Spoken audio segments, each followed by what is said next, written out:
guys are okay. Let's call the meeting to order. Start with the pledge. Pledge allegiance to the flag of the United States of America, to the republic for which it stands, one nation, under God, indivisible, with liberty and justice for all. Okay, welcome everybody to the work session. January 27th, 9:30 a.m. on the dot here. Beautiful town hall, Southampton. I'll ask the secretary treasurer to handle the roll. Scott Horowitz. Here. Ed Warren here.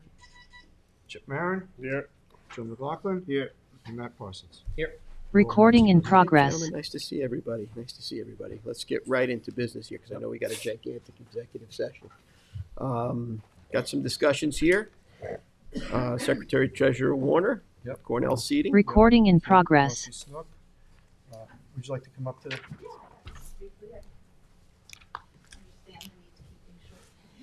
Come on up. I mean, You can sit right here with us. right Yeah. Come on, sit down and We're friendly. have a nice conversation. Sign in. So I guess you're filling in for Greg? Yeah, He's so I'm retired. here for a couple reasons. Just kind of introduce myself since Greg's retirement from Cornell Cooperative Extension. I've been kind of tapped to kind of take over this portion of some of his tasks. Awesome. The one and only Mike Patricio has joined me today. He's the one who produces all the shellfish. He Oh, doesn't nice. often make public appearances. Glad you took the Can I time to ask come see us. Can I ask a stupid question? Greg's old enough to retire. He used to be my neighbor when I lived in Sound Beach. I didn't think he Hard to was that believe. old. I know. He doesn't really slow down either. So. Can't slow down. I think whatever he enjoy wants. himself. Yeah. Yeah, I know. Well, that makes When I sense. didn't think I was that much spend older time than with him. Karen Truthfully. and his puppy. That makes sense. So I'm Kate Rossi Snook. I have a couple different roles at Cornell, some of which is helping Mike out in the hatchery. I used to be hatchery manager at East Hampton Town. Worked with Jamie. Okay. So I did that for 6 years. Then worked out in Montauk for a little bit, and then missed the shellfish life. So I came back and started working with Cornell. So that's just a quick introduction to who I am. And then I guess the main reason we're here is to kind of go over, what you guys hope to receive for shellfish seeding. Yeah, in the past, we were just getting basically clams, oysters, and scallops. Last year, we changed up the oysters a little bit. We asked for spat on shell so that we could do some projects in Quantic Bay, which we have had closed for almost 30 years to shellfishing. It is certified year from basically the 1st of December until April. So, but we want to make that like the epicenter of our oyster rehabilitation. We keep pushing the oyster reefs back further and further into the bad water, which seems to be like the middle of Quantic or Sure. western, Murch's Bay. Being that said, myself and Chip Marin, trustee here, he worked on some oyster aquaculture, and our thoughts just putting the small oysters in this silty kind of bottom might not be as good idea as putting something with some substrate around them that they could settle in and actually make an oyster reef there. So that's what we're looking. Yeah. And then the hard clams, I know historically we've always gotten basically 6 or 7 month growth of a hard clam, and then we're putting hundreds of thousands. But the last couple of times that we seeded some areas, we haven't seen any of those hard clams have much of a survival. And I know when the Bayman's Association grew the clams, they overwintered them one or two winters, and when they put them over, we had a very good, almost a 90% survival rate. So, I mean, my thought is, I know it's a lot more work for you guys and a lot more space taken up, but is that something you guys could maybe do with the hard clams? Yeah, so jumping around a little bit, so that's, I had Jamie print out some sheets that I kind of drew up. So you had already kind of given me when we talked on the phone a little taster of what you guys would be looking for.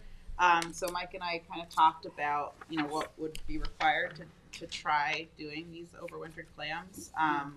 We would have to kind of shift. We wouldn't be able to do all the clams as overwintered. I think it would be a trial, right? We're hoping to do like a percentage of them. Oh, I know, because when they grow exponentially, they just take over the whole hatchery. Yeah, I understand that. So, and possibly try a couple different methods to see which works, and you know, might need to be given a space in Southampton waters to try to attempt to do some of this overwintering. But I guess long story short is we're open to trialing the Yeah. overwintered clams for you guys. So yeah.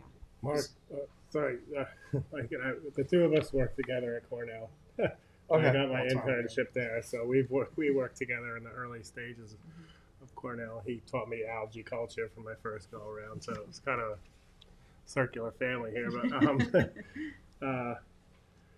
yeah, our main concern is the survivability of the small clams that we get from Cornell. For the amount of money we spend for it and the return on investment kind of is minimal. I know that like back when you and I were working with Kim in a hatchery, we're talking about predator netting and stuff like that could be possible to experiment with in like Southampton town and stuff, but it's pretty labor intensive.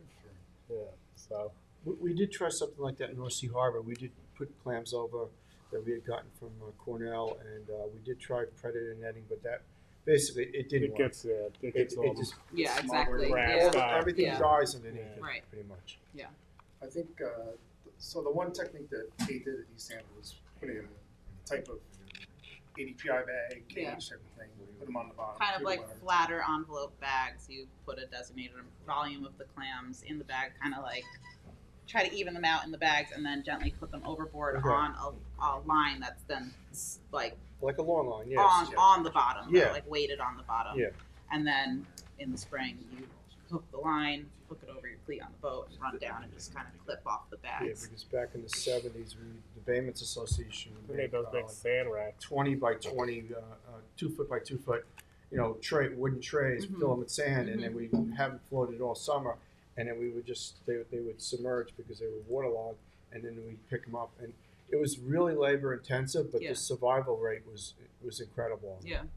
So I mean, I haven't discussed it with everybody else, but I personally would just like to take a pause on clams. I know it all depends on your hatchery schedule, but I'd really like to, with the amount of clams that we have going on in Shinnecock right now, I personally would just like to see a real push on bay scallops and oysters. well, I'd like them to at least experiment with a few, maybe a small amount of clams, see if we can get them to a larger size.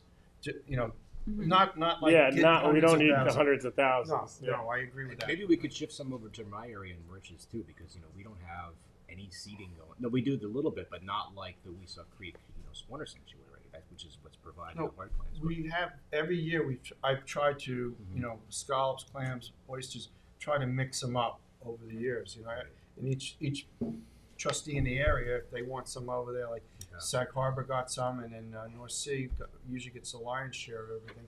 But then Shinnecock we've done, and Mauritius. But Mauritius, I know, working up there, there's a lot of crabs, a lot of green crabs and blue crabs. So if you're going to put clams up there, you should make them a larger clam. Bigger, yeah. I would definitely recommend that in that specific I area. mean, my concern with clams is the consistency in maintaining what we got going on in Eastern Shinnecock, and I think that is coming out of the success of the sanctuaries that we have in Western Shinnecock, and just making sure that stays productive, and that cycle keeps working.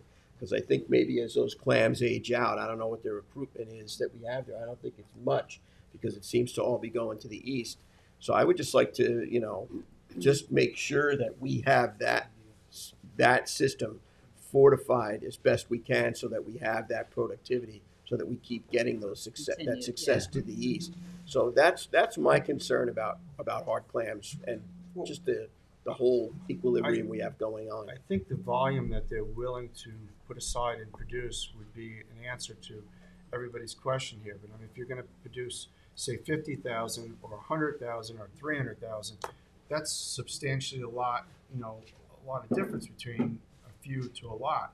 So if we have 300,000 larger clams, 100, 100, and 100, which is a considerable amount of volume when they do grow up, I'm just asking, what kind of volume are you going to look at to produce or work with us producing? Well, I mean, you don't have to answer right now. I mean, you can go home, back to your lab and calculate, Yeah, because once you scale it up with Yeah. size, it just becomes unmanageable. Right. I think like with the overwintering stuff, like if you had a nice spot in Southampton town waters that they could stay into the spring and start growing again, and still water starts warming up. Okay. Wasn't that Weesick area historically a? Yeah, but it's also, you want a harder bottom area. I thought that So was. where It we was a did really it, good area. where we did it in East Hampton was in Northwest Creek. Okay. Relatively okay. Yes, it was labor intensive trying to pull that up out of the muck, but it they do need to be able to burrow down. Yeah. Yeah. I mean, we have quite a few creeks and harbors that I could suggest that just, figuring out which is the easiest access point to retrieve Right. them, I guess. It's just a matter of materials costs for just upfront costs. Yeah. For that, and then because once you put them in, through the winter time, you don't really like pick them up again until Yeah. the water start warming up. Yeah. So it's- Like probably a cable. Which, in order to, I believe, to overwinter them in what you were talking, like the bags, it would have to be a soft enough bottom so that Exactly. they kind of muck over, settle so in. they keep Yeah. so it keeps them from freezing over the winter. Exactly. Yeah. That'd be a So good like in spot. front of my dad's house over there in Yeah, Tiana, that'd it's be such a extreme. protected good area Yeah, that's been The Tiana Well, or like, the. I'm thinking like Low Neck Boulevard up in Flanders, at that last canal over by Fantasy there. that we've been yeah, but talking about. that's not. Well, yeah, that's not town, is it? Yeah, it's town. It's It's town. yeah. Yeah. It's uncertified town. Tiana would be Yeah. a good spot. We just have to be careful of whether we want to be in certified or uncertified, because then it becomes a relay permit with the state. So it would be easier if we put them directly in certified water than Right. uncertified water, Yeah. because then we need another relay permit. Absolutely. Another concern is if there's going to be more dredging over the winter. There's not going to be any. No dredging this coming year. This No, coming these season. areas we're choosing are Okay. pretty much, they are what they are. They're not going to be any. These areas, they wish there was dredging. No, Okay. no, no That's disturb- that's a long haul Yeah. wish. Okay. Is it cost prohibitive to set up some sort of like greenhouse system with a raceway on shore and have water pump through for the overwinter? It's the food. It's the you have to heat Well, they're not them. really eating. They're Yeah, but It's- once if it's you an put them on alternative. land and it's 50 degrees, they're going to start to pump. But if you circulate water through it on a constantly, it's Right. going to have the temperature of the water. Yeah, but clams seem to, the ones in Shinnecock really seem to go dormant once the temperature gets below 40 degrees. And last winter, the water temperature was 42, 44 degrees a lot of the time. Because I Have was you run catching, them through flopsy through the winter? Have you tried that? not like with the Flopsy running, like other our colleagues have done some overwintering trials and just Like leaving them. modified barrels, kind of like the barrels we use for the flupsies, Yeah. but like modified slightly. So yeah, it could be like a trial situation. We could potentially. Because I mean, try a a running, couple a different- consistent running water would keep them from icing, but I don't know what that would do with clams. Oysters would be fine, but I don't know what clams clams are would do. susceptible to Yeah. if they get too cold. Yeah, exactly.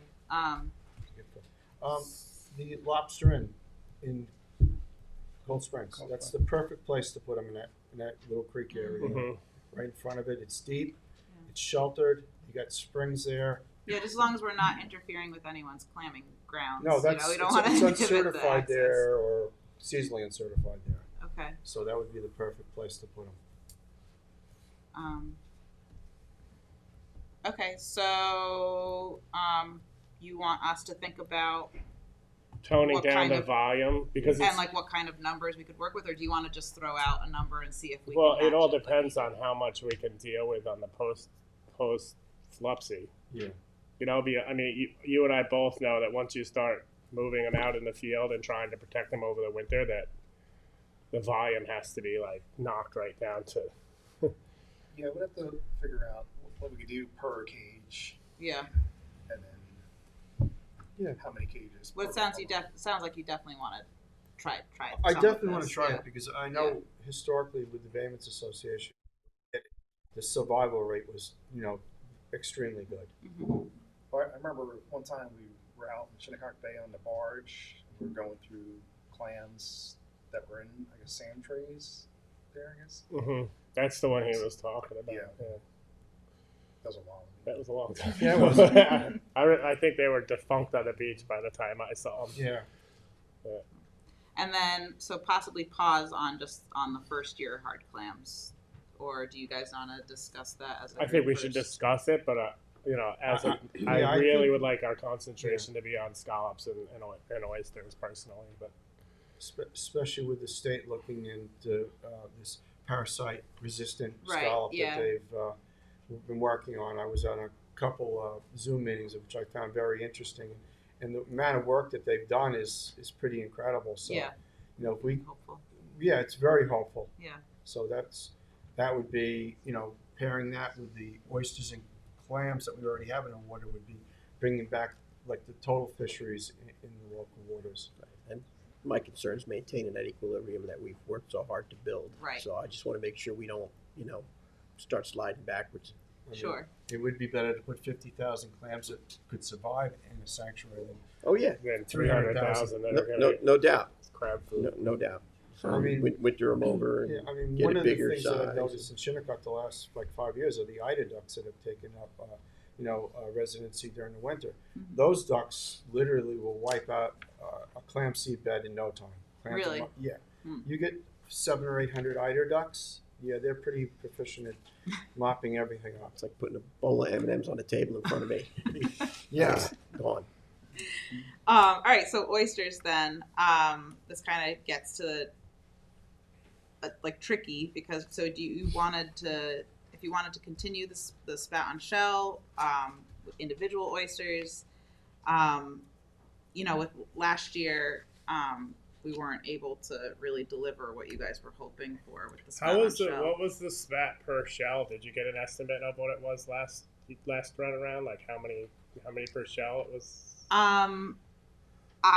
So the other part of my role is doing like more of the restoration, education, outreach stuff through the Back to the Bays Well, initiative. that's where I got the idea. And so whenever I do, and at all these stewardship sites for the Back to the Bays program, like we have oyster reefs that we start, and I make sure that we get counts at planting, and then I monitor later. I like snorkel, do quadrant surveys, count them then, measure them, and I keep doing that. So that's something, I mean, I could possibly look at some of my numbers. I think what Greg took possibly came from a tank that I ended up using for my Back to the Bays stuff, and you could assume Just the an same estimate. numbers. Yeah. It's usually about, we go for about like 10. 10 per to shell. 20. Yeah. That's so like And when how they did- eventually grow. It's And the set not rate too on the much. bay scallops worked? Was that did we ever use the bay scallop shell or the scallop shell, or did you guys end up using? Because we talked about the bay scallop shell because we could Breaks apart. breaks apart. Did we ever use those or no? Not No, usually. okay. It's yeah. I think we don't use the base scalp shell normally because they eventually, when you put them in the bag, put them in the setting tank, is that the scalp shell is really like the pack. Yeah. Yeah. Okay. And you lose that So you lose interstitial the surface space area. for Yeah.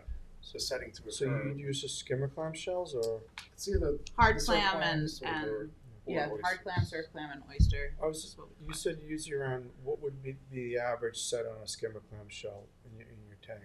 I don't think we've looked at shell species set rate. Because I know we put a bunch of skimmer clam shells in mecox a few years ago, and I think it was 2 years afterwards the oysters set on them, and I counted them. I would say like on average would be like 15 to 20 oysters set on in each individual shell, which I thought was pretty good for a wild set.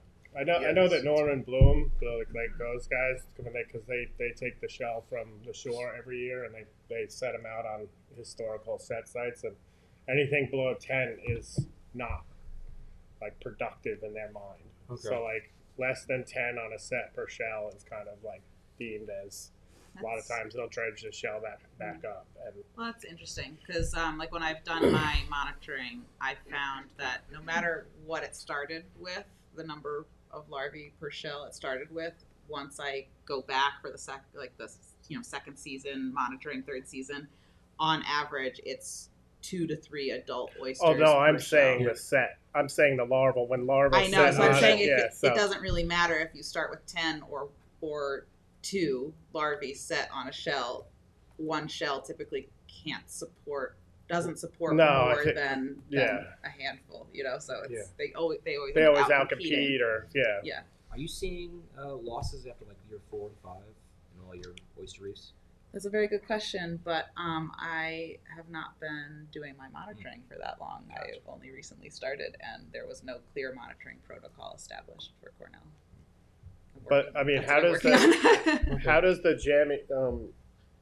I'm just trying to, because the problem with the shell is volumetrically it becomes a lot. So like in the flupsies, it becomes, I'm guessing, Oh yeah, a we hindrance don't for the amount that we you don't grow, do spout yeah. and shell and flupsies, so you we just do bring the them out set in bags tanks. and set. Yeah, either trays or bags. A couple different methods there, but yeah, usually they're around average 10 millimeter. Like the spat is 10 millimeter when they're put out, versus the 25 plus millimeters shell height of individual oysters, but that come out of the flupsy system. I personally like the shell just because it's like guaranteeing that there's a possibility that you have a bunch of oysters in a close proximity to promote a spawn for future generations within the bag. Mhm. So, I mean, An alternative solution, I was just telling Mike this in the truck, I had reached out to our contacts at the DC to see what kind of special permit, if any, is required for putting down blank shell. So not spat on shell, just because our shell recycling program is thriving. We have excess shell. What if we put down cured blank shell, and then potentially we could put down then the individual oysters on top of that. I mean, I always wanted to reinforced try that in substrate. mecox because, I mean, basically that's like, but then you have the problem with the relay part of it. That you wouldn't be able to remove those shells from mecox until it becomes harvestable water if you wanted to move them. So you wouldn't be able to move them until December 1st. Moving them sounds tedious. Well, unless they stayed in bags. Unless you kept them in bags, kind of like your set bags is actually like catching a set. Is that how Greg deployed the spout and shell this past season? No, you guys caught the set. I don't know. I mean, No, we put them in quantum. Quantity. yeah, Loose. quantum. Loose. Yeah, loose. No, but I'm saying like you could catch the set in mecox within the bagged shell, and then remove them bagged, and then plant them. It's just like a cheat. I mean, Using mecox because using mecox as Sure. as basically your set tank for all intents and purposes. Well, yeah, you have less. It's less reliable, I think, that way. But I guess I was just thinking, the reason I proposed maybe we could trial putting down in some of these areas like that you were looking to put down spout and shell, instead of spout and shell, blank shell, then some individual oysters on top of that reinforced substrate. Mostly because, honestly, Mike's hatchery doesn't really have the ability to produce massive amounts of spout and shell. The set tanks. You don't have enough set tanks. And then- basically. I thought about doing exactly that, and I've also wondered if you can mix in like slate or something else that's calcium carbonate based. That might be an issue with DC. Probably. That would be my I know guess. Blue Points used to use bluestone, But we also have but that becomes plenty a of DEC shells, so issue. why, you know? Yeah, stick with what you got. So just that's like kind a of couple might of be a adults. nice happy medium of putting down the blank shell, assuming I can get that. Sounded like it wouldn't be a problem. They just asked me about like where I would want to do this and how thick the shell would be. But then you're getting larger oysters, more viable oysters, rather than the 10 millimeter spat. You're getting larger individual oysters onto the reinforced substrate. Just something to ponder. I don't know. Do you have to worry then about blank shell like being dissipated or smothered? I don't know. Mm-mm. Never done it. Yeah, I'm gonna try it too. I've actually secretly wanted to do it in little patches over. Okay. Initially, it would settle down somewhat. Storms, if you're like on a winded beach where you get a lot of wave action, it would settle. But so do the oysters that are on it. So the oysters aren't on top of the bottom. They're actually settled in there, and all you see is that little lip around there. And if you ever dove on an oyster, Do they hurt? Yeah. They hurt when you step on them because the wild ones go straight up in the air like Funny this. use. Yeah. So maybe another thing for you guys to consider wanting from us as an alternative to the spout and shell. Or we could integrate specific sites into like more of that back to the bays, process that we follow. I'm just taking a note here. I think we're just asking about, is the 100 cubic feet okay? That number of spat on shell. Oh, right. So that's what you had agreed to in last year's Exhibit A, 100 cubic feet of spat on shell oysters. We were only able to deliver 20 cubic feet. Let's try for 100 cubic feet if you think you can pull it off. If you have enough set tanks. So Yeah, we were just, last year was about like timing of things within the hatchery. Do you need more big set tanks? I mean, we would also need I might know where there's a couple from more particular- staff. We would Whole new need facility. more. Yeah. Do everything. I'm just, I might be able to, ask. I mean, are they still at the college? Well, some of the fish markets around too. The Tollisons and all that. Yeah, I think so. Because like the 100 feet was doable. It's just that things got kind of like, because we're doing other production stuff. Plus Yeah. things What are were you starting doing? broken and everything. Which is first? Which is the first run? We spawn clams first. Yeah. We did that last year with success. We wanted to do that again this year. We were saying first clam spawn sometime in March. No, yes. End of March. End of March, yeah. And then we have to do some clam spawns for a research project, and then move on to oysters, and then scallops in May. April, May. What is the time period for the spot on shell oysters to be spawned and then put in water? Can we shorten up that process, being once they've set on the shells? Can we like put them into Quantic Bay, say instead of, I don't know, when you put them in October, maybe put them in August, or would they be? Free your system up. It's Once they set. the one of the hurdles is the supply of eyed larvae, and so like It works best for like a hatchery to set oysters in like on spat on shell, say like in April through May and June, and then like once you put them in the water and get them growing, the oysters grow so fast. Yeah. They're dime size or whatever. I like to keep In a them hurry. in a tank for 4 weeks, but you don't have to. No, I'm just trying to figure out how we can make this. Yeah, give you more production spaces. Basically, you get a basically, spawn in April, and then you get the tanks freed up, and then you could do like a June spawn, so you can actually have 2 batches of spat on shell, if logistically with time, if it would work out, and we could move them. Because I think we could do like the 100 cubic feet, in that spawn in like April-ish or so. Okay. And then they're set in May and growing through June into July, Yep. and then ready to deploy. Okay. So So you okay? So you definitely still want the spat on shell. Yes. All right. We currently have $35,000 budgeted for this year. Just FYI. Oh, you do. That's good. That's, good That's, to the know. total, that's our total You amount. can't put it out of the bag yet. We gotta squeeze them a little bit. Come on, we gotta let them sweat. It's a lot more You than can't this, just so. come out like, how are you gonna make a deal like that? Is that for fish stock? Yeah, we don't. Come on. No, it's not for fish stock. Well, I mean, that was Shellfish the stock. other. Thank you, Jessica. That was Yeah. one of the other Yeah. reasons we were here is to like try Yeah, to this get was a lot more than budget. that. So I was just. Yeah. You've got to work with the I think it budget. was 28,000 last year. I don't even remember what it So was. yeah, so 2023 you paid 37,000. 2024 31,198. And then Did you make up the difference on the with the oysters with standard set oysters with the? right, exactly. So that's what this the 2024 Exhibit A I Yeah. had with the red is like what we actually planted versus what you asked for. We had some And in the value. Tiana that we put oysters in, regular oysters in Tiana. Right. And I kind of like that project. That's an excellent area for. Well, that has It's a user that groove. has It's substrate hard on the bottom. bottom. Yeah. You know, it has shell. It has And the flow, Yeah. the water Yes. rips through there. and Yes. it's going to complement the colleges. So I don't mind. Yes. I don't mind doing another singles there again. I think that would be kind of like proactive. It would be proactive. So individual and SO and spat and shell. Okay. Okay. So yeah, just finally, and I know you guys, I don't want to keep you too long. So this other, like this contract thing, it's different from what Greg had shared with me before he left. But this is actually just based on one that I just worked on Shelter Island with Shelter Island on, for trying to get like a 5-year agreement. Like, so what would change is the Exhibit A, like the actual like deliverables that you want each year.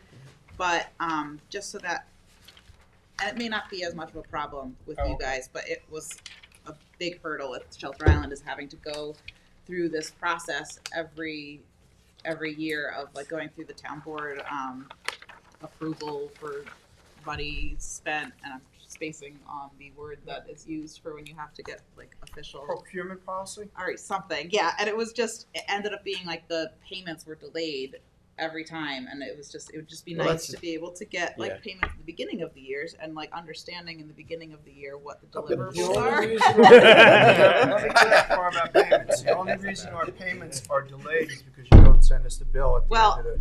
Right, and- so and then I'm trying to we've been very. shift to a more Yeah. organized It was process. not our fault. Unfortunately, not there's suggesting that. consistency in bureaucracy in terms of creating red tape that delays virtually anything. Yeah. And you've been dealing with the trustees long before I was on here, Cornell and the Shellfish Restoration. So, Okay. we've always been very good partners, and we've always paid on time. We always have these conversations for the public Right, so- to understand what we're doing and why we're doing it. Yeah. So I think it's really All right, important. so you want to keep it to like an annual, like revisiting, or like as opposed to like the 5-year. Well, I like to have these. Next time we have a session here, and you come, I'd like to have a little bit of an update on the spat on shell, how they survived. Maybe look at some of the oysters we put in Tiana to get a survival rate and how they're doing there. To make sure that what we're doing, working with you, getting the oysters and clams and shellfish, making sure that they're living and they're surviving. That to me is the important part. I mean, you could put millions of shellfish out in the bay and have a flock of birds eat them up on you, or a brown tide come along. So I think doing these projects on a yearly term and revisiting them a little bit at the end of that term gives us a better big look at the next year's. Right. I mean, different trustees have different concerns and Yeah. that pop up, Sure. as you're going. And I think as long as we, here we are at the end of January, right, having this discussion. I know, I panicked when I got the email through Greg from you being like, we need to have contracts like put out like before the end of December, or like before the middle of December. I was like, what? So we're already behind the ball. And Time flies. So just I don't know. So I don't know the next. Get me a contract to review, and we'll review it and get it on for signature. Okay. There you go. Are anything's going to be delivered in 2026 though? Like I see on this page, it says. Right. That's So I amazing. guess the way I was thinking is we would have this like standing agreement that we could we knew that we could budget every year for the next 5 years. Like, okay, this is definitely happening, and then the thing that would change annually is that Exhibit A, like the actual deliverables that you want. We just can't I pay can- I- anything we can for work off 2025 and 20 like. If it has to get delivered in 2025. You want that Right, contract? yeah. or- But then the overwinter. How do we do that? With When would overwinter they get plans? delivered? We have until like mid-February. Wait, what? Sorry. Get us that contract that you initially talked about, the 5-year. I know what you're I'll saying, have Jess. our We attorney have look to it Because pay. over. these Okay. are live. We can- These are we can live craft animals. language We can't pay. For a 5-year agreement. not a with- pickup truck. With parameters that Right. where in December you have to give us Yeah. for the next year, Yeah. so that we can include it and incorporate it in by reference that way. Yeah. That's basically what I have. Yeah. Here. Yeah. But I need something that would be an actual document that we potentially could sign, so I can get it on for signature that way. Wouldn't the dollar amount change year to year? Huh? Wouldn't the dollar amount change year to year? Yeah, but we can do a 5-year agreement with a requirement that the next year's parameters and costs will be submitted by such and such a date, and just bring it in by reference. That's all. Yep. Jessica had an excellent question. Yes. Well, sorry, I have like a little bit of a cold. We can't pay anything until the actual things are delivered. Got it. So, for Okay, so the example, for advance. 2025, Got it. if this date in 2026 where you have the X's is past like mid-February, Right. I can't pay the invoice for Okay. 2025 money. Yeah. I only have So, yeah, until it needs- February, like it needs- mid-February to yeah. pay Yeah, then for we- 2025. So You we guys would have to you pass guys a have to So, do like, resolution. timely then billing it's so gonna that we can shift do it within everything. our fiscal years.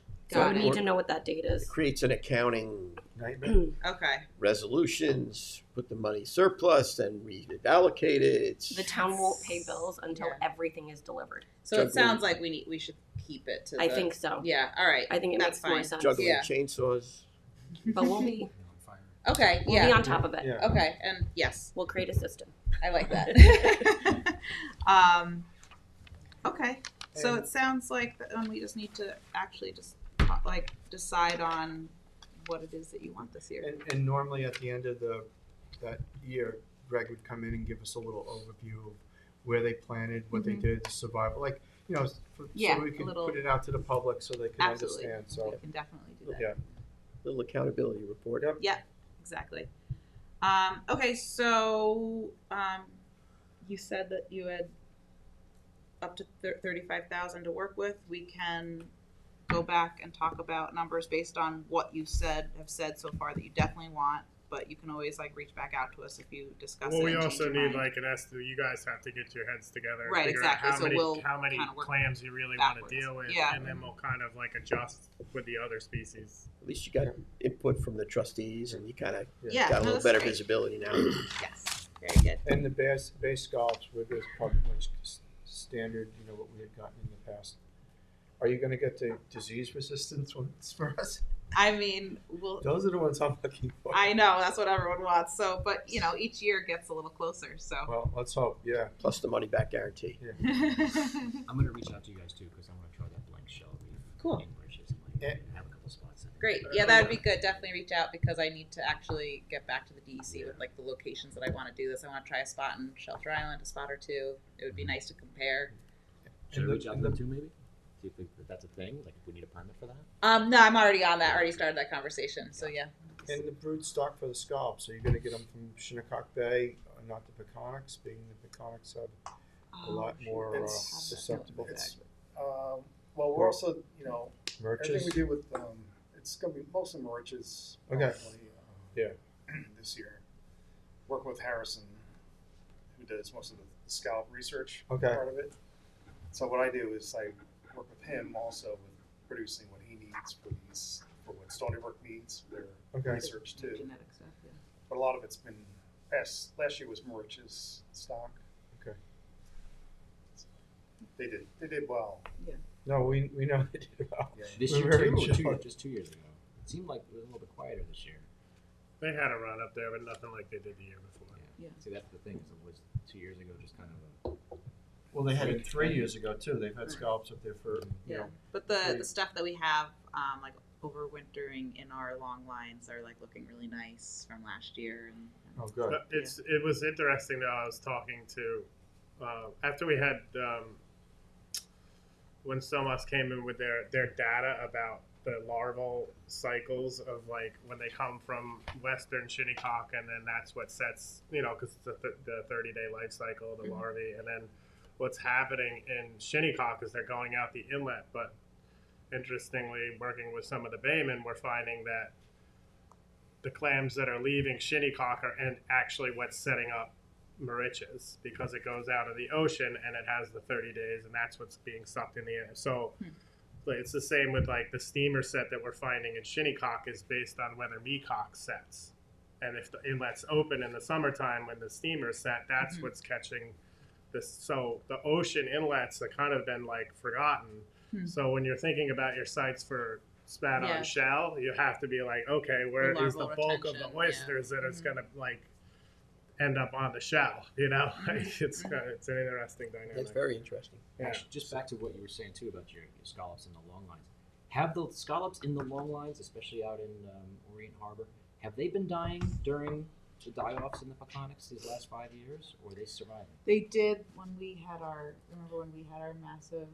Was that 2 years ago now when we had that big issue when they died earlier, like in our system. That was before we were using like Right, that was Mauritius stock. before like the Mauritius thing. So like this was now I guess 3 years. Yeah. So oh my God, are the it was- Mauritius the Mariches scallops have better survivability in Orient Harbor in the lantern nets than the prior years, or you know? I believe that's what That's- Harrison was saying. Yeah, that's more of a question for Harrison. Yeah. Because he deals directly The with Merchants-based scallops are 50% or greater genetic southern-based scallop, where the ones that are in Peconic are 50% or way less southern-based scallops. So it seems like the scallops with the genetics that are southern-based scallops have survived much better, and especially in the South Shore Estuary. That was the meeting, the Peconic Estuary. I don't know if you were on it, but that was a very interesting meeting. Yeah, where Fossum and Yes, Harrison yes. and Tettleback was there, Yeah. right? Yeah. And have you guys been in contact with that fellow that up on the Cape with this bay scallop still? Are you guys still working with him? Because the Cape had a banner bay scallop year this year, like beyond. What Yeah, I they've don't know. ever That would had. be, yeah, it's like Harrison probably. Because I don't know what genetics they're using is what I'm getting at. I didn't know if they've got a southern strain mixed in as well. We're like this past year and this year again, we're getting some from Martha's Vineyard. It's part of like another line to test against like our stock and stuff like that. So I think Be that's being curious. looked into. Yeah, because I mean, but that's northern, you know. It's like, Yeah. Are we working north? Okay, cool. Did you want us to put our names down? Yes, that would be helpful. Thank you. Thanks. Well, thank God you very bless. much for your time, and we'll Thank be you in touch. for Yeah. your time. Appreciate all you do. This is council. That's my email address on that. Okay, thank you. Joseph, Yeah, I wanted to refer this to council, about, East End Explorer. Eastern Explorers, yes. Okay, So, if I could just have one of your cards, that would be great. This is gonna be quick. East End Explorer, submitted an application to us. Basically, what they're just needing is just ramp permits. Insurance is right, they have an AED on site. All the questions about their, being licensed by the state or the county have been answered. They are fully vetted by the Suffolk County, who would be under Department of Health, would be monitoring them. The application is ready to process and issue, so we're finished with it. Thank you you. very much, Joe. We appreciate you looking into it. And, I know there was a lot of questions through this process. Yeah, they were very helpful. Any questions that I had, they got back to me immediately and provided whatever documentation Good. I needed, so. have they talked about what areas are gonna be utilizing, or not really? It's gonna be town-wide, but they more of a- understand that there are constraints at Conscience Point they have to obey. Okay. Well, I talked to the person that's running it, and he specifically said it's each one of the days that they go out, it's wind and weather, and you know, situations might come up where it's too windy to be on the South Shore. They're going to go on the North Shore. So it's a day-to-day look at Yeah. what they're going to do. But I explained to him about Conscience Point, the impact of that it's a shared facility, that he can't he can't monopolize it for parking and everything, but Yep. we're good. Yep. I have one And I question. think I reiterated it, and so did past well, plus trustee he's had some experience with, Yes. Yes. Yeah. right? I just have one quick question. The cover sheet says all trustee properties. So what is the license agreement gonna say? What do you guys want it to say? We just issue a regular ramp permit. We'll be fine. He doesn't need any specific facility. That's. So he's not getting a license agreement? No, it won't be a traditional license agreement. Just simply a ramp permit will be all he'll need. Okay. Okay. He's not gonna be operating on any of the beaches like the surf schools and No. stuff, so it's. So it's a commercial ramp permit? So Yeah. I'll return this to him? Yeah. And just to apply for a commercial ramp permit? Yes, Okay. yes. Okay. If you want, I'll send him an email That'd be before you great. mail it back to him. That'd be great, Joe. Thank you. Thanks, Joe. All right, we ready? Mhm. Let's go to the general permit applications for determination. First one, 32 Quaganeck Lane, land use ecological. James, if you could bring that up and give us a, hello, how are you? Hey, good morning, how are you? Good morning. All right, let's sign in.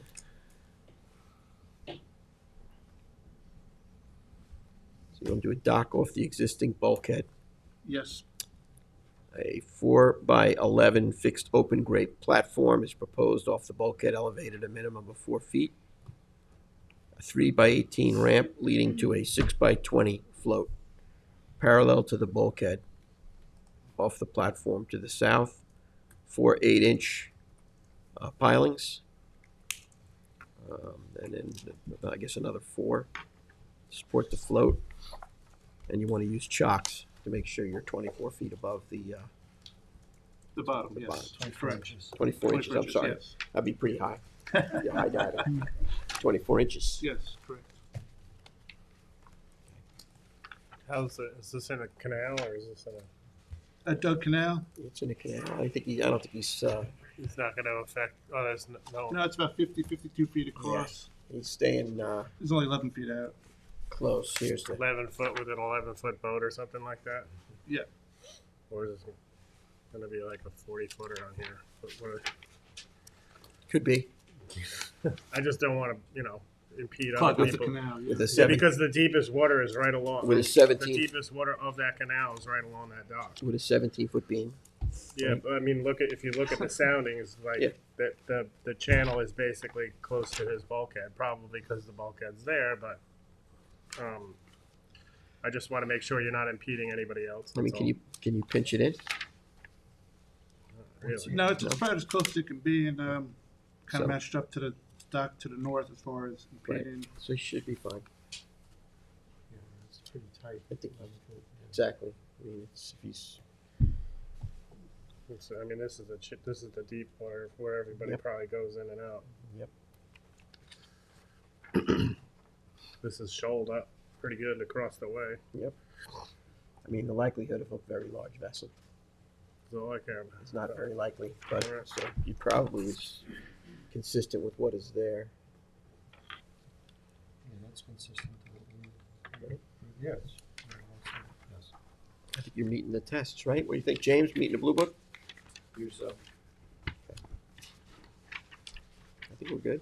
You guys are good, Joe? Matt? Good. You good? Yeah, I think you've done as best as you can with that one.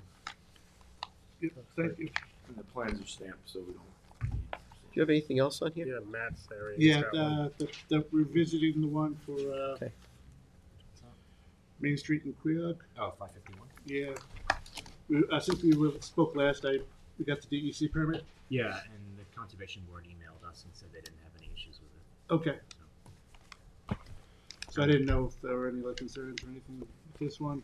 Yeah. It's pretty. You want to bring it up? Talked about it already, yeah. That's one on the west side of Quantic, right? Right. This is the one they were hitting a dock, right? Yes. And there was like wetlands behind it. Yep. And there was The DEC issued a tidal wetlands permit, so it's all tidal wetlands behind it. Right. Okay. Yeah, there was the dock coming out, and there was the long boardwalk over. Yeah, the concern was the boardwalk over that Right. large marsh area that we requested the conservation board, and they had no issues with it. They had, I guess, issued a conservation permit for it. So Advance it? Okay. Thank you. All right. So you're square for today, for now anyway, right? Yes, thank you. You're welcome. Have a great day. and the plans too. are stamped, so everything. He's good. Okay. So we then have shoreline bulkheading. Lynn A. Jamie, 45 Shinnecock Road. Got the brains of the operation here. Right? Happy New Year, Happy New Year. trustees. Feel better, Jess? Thank you. All right. Okay, so 45 Shinnecock, you're revisiting because we wanted to add plantings. And Right. So we're we ripping out, did, removing an existing bulkhead, right? 80 linear feet yes. with. This is With the a one that buffer. already had a ton of beach grass on it. No, she had a little bit Yeah. back towards Farther, the house. Yeah. So now we went back and we revised the plan so that she'll do it right behind the bulkhead in the sand 10, buffer. 10 feet with the 12 inches on center. Right, so we American- added that to the plan, and also the fact that we weren't raising the elevation, so you wanted that in as well. So So you- I updated the cover sheet and the, I don't see the height Please don't tell me that. On the cover sheet? On the cover sheet. I might have. Another one? New If I construction. don't have it with me, I'll email it right over to you. Yeah, it doesn't, Otherwise, everything else. But it was supposed to. Changed. it's not, I have this one. yeah, I don't see it.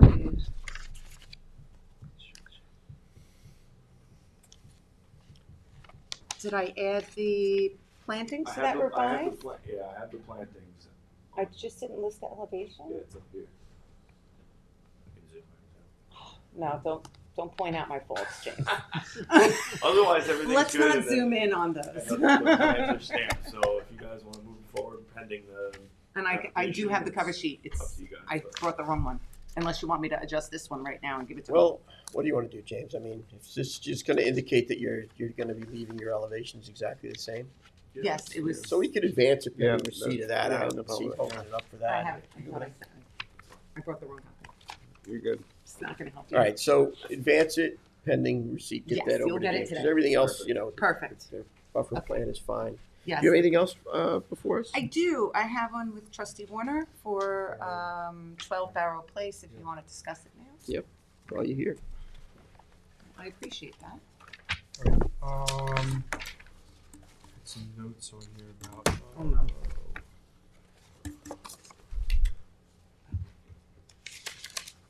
The eelgrass, and do you have any maps? of I what- have that, and I could send it to James right now. Yeah, I had it, the SAV map for the eelgrass. yeah, It does not, this, if you want to take a look at it, it's the field work that he did, and he also did a map study, the consultant. So I can email that directly to James right now if you want me to. Is that a copy? Is that Well, a this copy of is- it right there?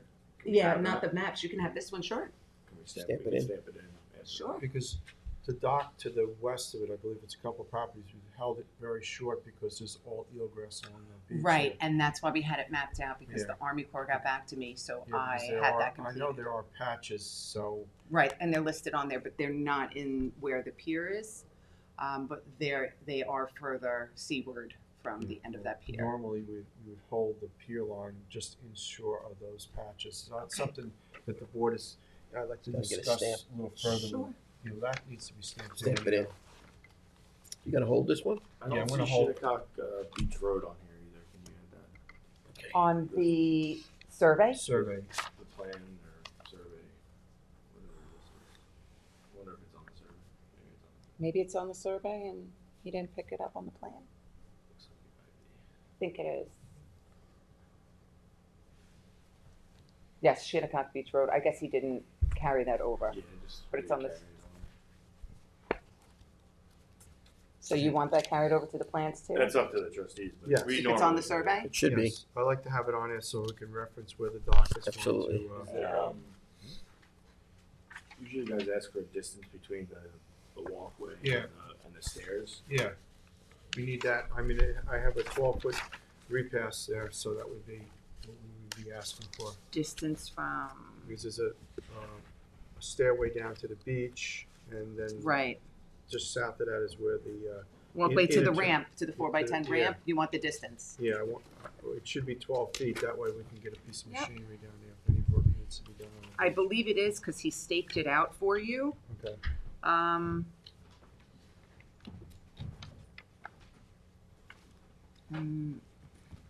But I'll have that added to the plans. Yeah, we have to- Okay. Well, I mean, once we get the site map. The together, report? Then I Sure. could pass it around to the board, and then Of we course. could discuss that a little further, okay? Let me just see if I might have it with me. If you just bear with me for a You second. gave me I gave you that, but I might have the photo, the maps.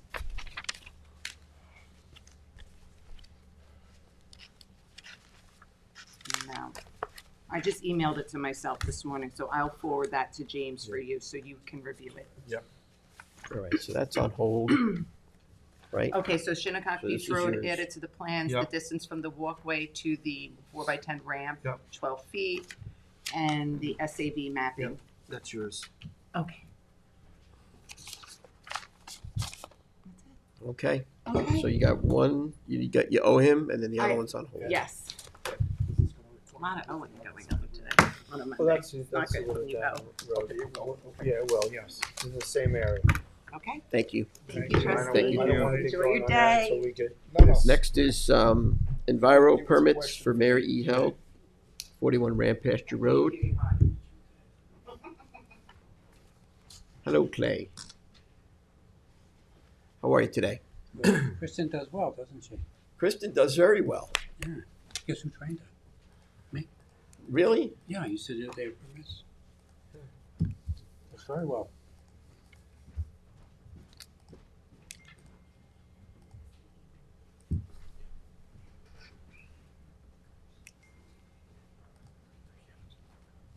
All right. I'm ready. You ready? 205 feet of bulkhead with Yep. shore guard 425. You're looking for a foot and an 8-foot return with 3 safety ladders.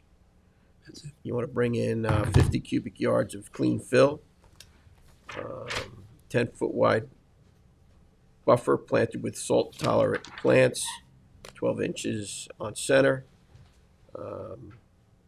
with all non-treated. We had reviewed this, I think, last work session, and we had a list that he provided us with all the changes, removed jet ski float and all floats, he did that. Added the 12-inch increase, as you guys discussed, to the bulkhead height on here, and then add plantings behind, so that was our list from last work session. That's what we needed to get this to advance for That's this what was meeting. provided. And he's provided, so we've gone through this substantially, and that's what the concerns were of the board, and you've answered those concerns. Okay. You satisfied with that? Joseph? Yeah, that's good. Good? Edward? Yep. All right. And the plans are stamped, so we're. Yeah. Yeah, so you did exactly what, you don't have anything else today? No. See that? No, I'm slowing down. You see that? You're doing as good as Kristen here today. Yeah. She taught you well. She taught you well. Have a great one. She started in the bank. She used to do all my accounts. Okay, Did well there. okay. Take it easy. Have a great one. You too. Take care, Clay. All right, so that's in advance, and I got trustee, secretary, treasurer Warner here with David Salzman. David Salzman, 50 Hawthorne Road. Susanna. Susanna, Consultants. Good morning. How are you? Good. Didn't we do a project here like 10 years ago. 8 to 10 years ago? Yes. It was 2015. Okay. It's the exact same Yep. project. So since then, part of the project was placing sand and beach grass on the adjacent town-owned Okay. property. Yes. And over the last 10, I mean, it did well. No, it did. Until recently. So they really just want to repeat what they did previously. The rocks that are sort of at the end of the bulkhead return have collapsed as the beach next to it has receded, or the bluff next to it has receded. So the idea is just to take those rocks and put them back up there. More beach grass, more sand. Cover. Did you have any correspondence with the Conservation Board? We've submitted an application over 6 months ago to the Conservation Board. I'd hoped by this morning to have some. Well, Response. did you submit an application the last time we did this project? Did we? Yes. Yeah. Even- So I believe it's both jurisdictions. Yeah, it's Shinnecock It's Beach Shinnecock Road. Beach Road. Yes. We're landward of high water, so Yep. it's Conservation Board Right, jurisdiction. both jurisdictions. It's exactly what we did previously. Yep. So I'm waiting to hear back from Marty. He hasn't had a chance to get out to the property. You wanna wait? I mean, It's about a 6-month wait at this point. I You're good with it? remember the last time we did this, it was, I think, just after Sandy or around that time when the town property had suffered a lot of erosion, so Right. it's similar, so, and the town property and the town's gonna benefit, so. I think it's a great project. So it was 2015, you say? Yep. Yes, So it was a exactly. few years after Sandy. Yeah, so Sandy was 2012, right? Yeah. Yeah. So But that whole stretch got terribly Beat up. beat up. What do you want to do? I'm good to move it forward. We've approved it in the past, and it's the identical same project, so. Which hopefully would expedite it with everybody else if it was already an existing project. I would think it would be going a little Yeah. faster, Right. but I'm good with that. You go with that, Matthew? Yes, sir. Joseph? Okay. Yep. All right, Okay. So we're moving ahead. We don't need stamp plans for this, right? No, it's just resetting rocks in basically the same spot. Joseph, you good with that? Yep. I mean, I'm- Joe Senior. Oh, Yeah. you good No, with I'm that? good. If Ed's good, I'm good. No plans, no stamp plans. Any sand with that one? Yeah, they're gonna put sand, no, they got sand on their own. Okay. It's a good project. Okay. And it's exactly what we had permitted, 9 years ago. Yeah. I knew it was a Wanted to long- make sure 10 because years of ago. Shinnecock I Beach knew it was a Road. long, I knew it was a long time ago. You have something else I with have us? Rosen, which is a few items down on the agenda. Yes, go ahead. Can we do that one? Yes. Okay, this is a, I think pretty simple This is yours, bulkhead. Joe? Yeah, 24, 24 Landing Lane. Mhm. And the whole area is bulkheaded. It's been bulkheaded for a long time. It's a pretty simple replacement. I think we're Yeah. 6 inches higher, which will match Okay. the adjacent bulkheads. that was the question I had. It's going to be the same height. but- Yes, yeah. The adjacent bulkheads are 6 inches higher, so we're going to match that. And what's the plan? Do you have the plantings? Beach grass, 10 feet landward. Right. Got it listed in the cover sheet? Yes. I believe so. 12-inch on center and all that. Joe, is it on the cover sheet? I need to find it on. You see it there, James? Yeah, revegetate 10-foot non-turf Is it there? buffer with I beach see grass. Charlotte's shaking her head. Okay. They found it. Looks good, Charlotte. Meet the blue book. Dotted her I's and crossed her T's. All right. Try. All right. Thank you. All right. You advance We it? got Yeah, good staff. We good, Joe? Okay. Yeah, we're good. Great. Yeah. We just need stamp plans. Same plans, yes. Okay, All right. so, We'll get those back to you. okay. Looks like first coastal for me. First Coastal, Aaron, you're up. Surfside Drive. 285 Surfside Drive. Eva Shea Family Trust. Good morning. Good morning, everyone. How are you today? Really enjoyed the conversation with Cornell and looking forward to another great year with this board and the Richards Bay project. We have our second Flupsy at the Quag Village Dock. It's going to be Okay. fully operational this year. Oh, good. And so there'll be a lot more oysters in Quantuck Bay. Plus, started- you have another project Yeah. on today too, right? You're sticking around for the other, was it 4 Beaver Dam Road? Is that you too? Oh, that's you. I'm sorry, yeah. Yeah, but is that gonna be from a Richards Bay project? Right, Mhm. that's what I meant. I'm going to say multiple is what I'm here for. Multiple. So thanks very much for having me this morning. The first one is 285 Surfside. So this is a very straightforward dune restoration project with a set of access stairs, and we've recently submitted the engineer stamped plans. This is Yeah, an this area. is a mess. This is that house that's been. They just did a dune restoration in the spring and it disappeared. Within about 2 weeks, I think. Yeah. Well, lasted that long? Yeah. Yeah. The good news is, on We're a pumping related sand. note, Yeah. is that Great Lakes has been delayed, but they say January 30th it will be their first pump day.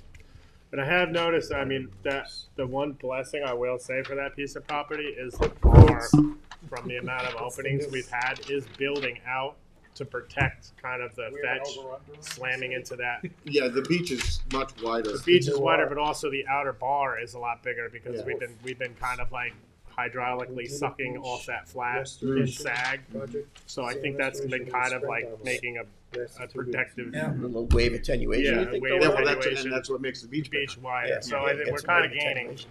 Yeah, but slowly but steadily.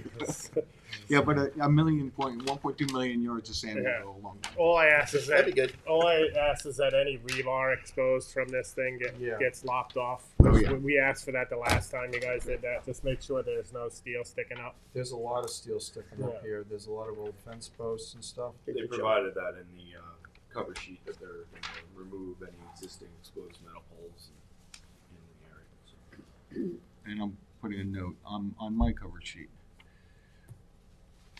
Well, it's all the way down, all the way back to the peat bog here in places. Yeah, it's really deep. Well, this house is way out. This is when they build them, they should move them back. Someday it will be moved. Either that or float, right? Because it's got a nice cement septic down all around it. Yeah, cement does float. Wait, you guys all good with that? Yeah. That's it? Yeah. Yeah. Advance it. It needs to be taken care of. He's got another So one. when's Yeah, let's the- let's bump down one because the channel pond might take some time. Let's do the Daniel, the 44529 Noyak Road. 449 Noyak. Okay. Okay, so the DEC had asked us to, all right, so this is a new dock, 4529. And the DEC had asked us to revise our plan slightly to remove a proposed cantilevered bench and to increase the height to 3 feet above grade of the catwalk ramp, which required us to extend the ramp slightly landward to accommodate the increased slope, increased length on the We slope. probably would have done the same with the bench, right? Yes. So And it's, as you can see from all the surrounding docks, it fits right into. As we did a pier line, I think, and it was like right within it. Yeah. Yeah. Yep. So we're not really kind of getting crazy, which is nice. I think all we need to do is give you stamp plans. I do have one question because I see the minimum 4 feet or minimum. So that means when the Army Corps asks for 54 inches, are you going to go up to that? No. Yeah, no. No. We're, And so I'm not. these things are becoming, like skywalks. Yeah. No, Well, there this are is- bridges too across an estuary that basically ruins everybody's view sheds and creates problems during And storms. it's not doing anything as far as light shading goes. Well, and we've It's a got flow ridiculous through argument. decking, so you're not worried about all- like high tides popping crazy. up boards All and these stuff. Yeah. projects where we used to have 18 and 20 inch with light penetrating deck, the grass goes right through the Right decking. through the decking. They have to cut it Yeah. off the decking. I know. So what are they accomplishing here? I know. It's basically it's Fish and Wildlife telling Army Corps that's what they want, and so I'd be happy to We to always, work with you guys. we to always do- love fish and wildlife. Don't we get along so We've well with already those wrote guys. letters and give Yeah. Jeez. material, and they said no. Amazing. I know. Oops. Yeah. So, We tried. kill me. So just need stamp plans. Especially if I put it in the wrong one. Yeah, in Mauritius Bay, they didn't want the docks elevated 3 feet because birds of prey could stay up there and eat the plovers. Remember that? I remember Chuck that. Hamilton wrote that. So in you want to his go back to letter. yours, or you want to go to this? That was one what I here? was No, always I wanna bump basing up. everything Oh, on. wait. Here's another first question right here. Yeah, Parsons, you want to do yours, and we'll just do channel con last. Is that all right? Edward G. Kehoe. I'm confused because it says 349 Dune Road here and it says 350 here. I guess that's because It's a right of way. Yeah, right of way. So we're going to advance 4529. We just need plans for that. Yep. one, so. Got that.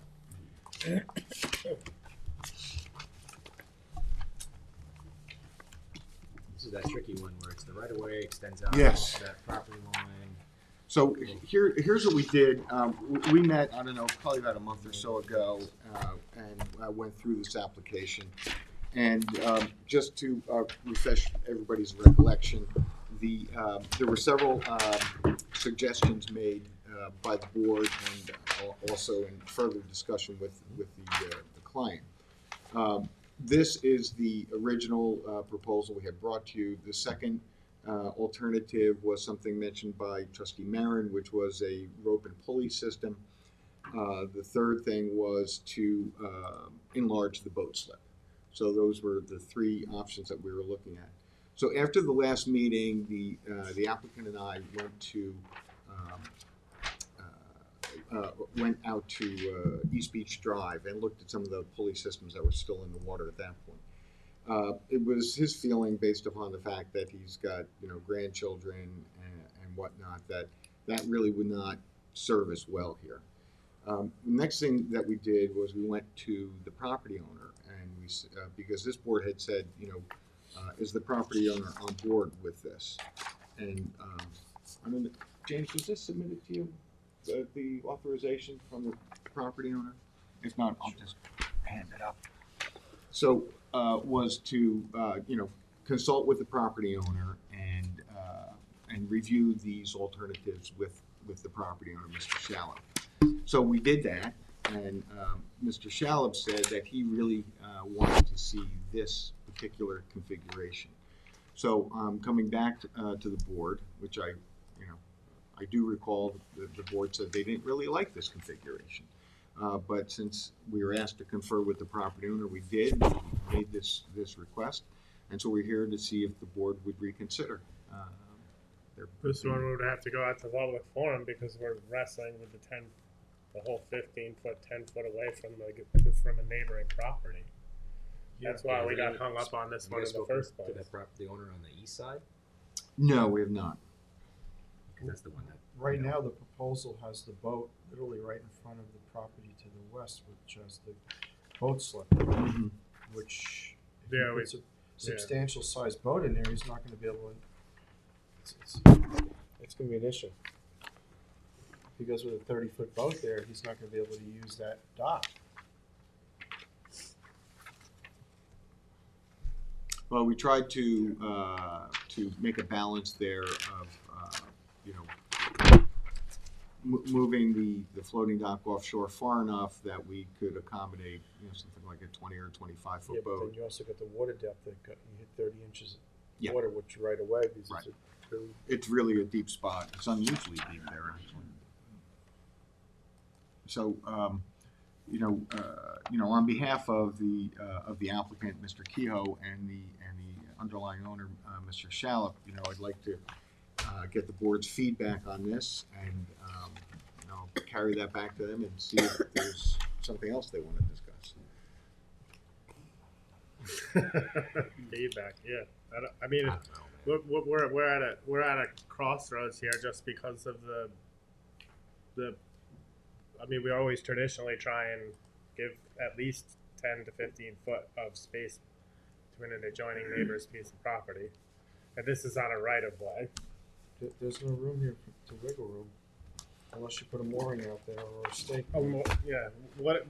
And this neighbor wasn't gonna let him put this dock off the other wing of the where it says bulkhead. There, but I think you're in the same spot you were. Yeah. Is what it sounds like to me. I don't think there is a good spot. It can't work. You're gonna have to go back to the drawing board with. I mean, the way our rules are right now, it would not work. This would be right in front of the extended property line to the east and right in front, over the extended property lines on both sides. Right, so feedback is not good. No. And Joseph? on I agree. Junior? I agree. Well, and as far as the alternative of enlarging the boat slip, that was something that was brought up at the last work session. Is that something that the board would then support? I don't have a problem with enlarging the boats. It's fine with me, yeah. I mean, if they could get them side by side, that'd be great because then one wouldn't be blocking the other. Wouldn't be putting that floating dock off. Is that an opportunity? Is there a chance for Yeah, if the neighbor wants to do it. Then. I think that it's permittable with the DEC. They typically allow us to excavate upland to create. Absolutely, water. we've done that before. I think that's a better. But it's really up to the underlying property. Correct. Yep. That's the question. You think so? So, I don't know. Mr. Schaub's a very reasonable guy, and he's building a new house. And so I think, I'll go back and I'll discuss this with the applicant and with the property owner and see if That's a possibility. that's a possibility, or see if there's some other alternative they want to I think discuss. that'd be good. I mean, is there any way that you could put the dock off the portion where it says bulkhead? That would be the other. Yeah, we actually had discussed that with the property owner. He liked that least of all. Right. It's I right think in the middle. I think you need to explore the expansion of, Yes. you know, the indented boat slip. And that would We've create- done those before. And that would create more value for the property. Yeah, I think it'd be a better project. I think you could do that, you know. It's well within your capability. Right? That's on hold. All right, well, I will report back, and then I will be back in front of you again at That's some good. point in the near future. All right, so now you got one more, right? Yeah, the Yeah. channel pond. That's a hold. Okay, so, I don't know, trustee Marin, perhaps you are better suited to bring the board up to date on this than I am. I have been following along on this multi-year saga.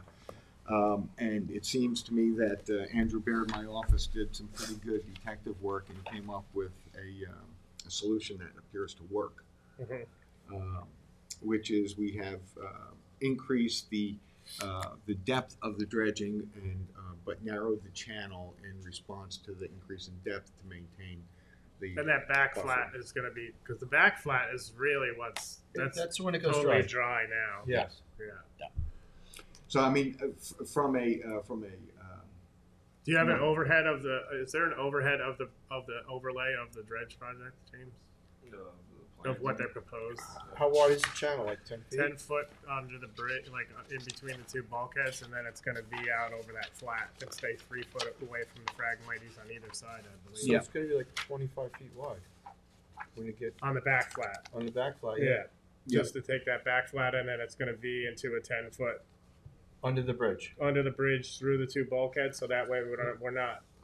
But the one bulkhead has just. Been We can replaced. talk with Jim Wilkers here when he comes up, but I believe the bulkhead on one side The has north been. side is just. I watched Yeah, it has get been replaced. replaced. Yes. So yeah, that's the that's this. yeah. Yeah.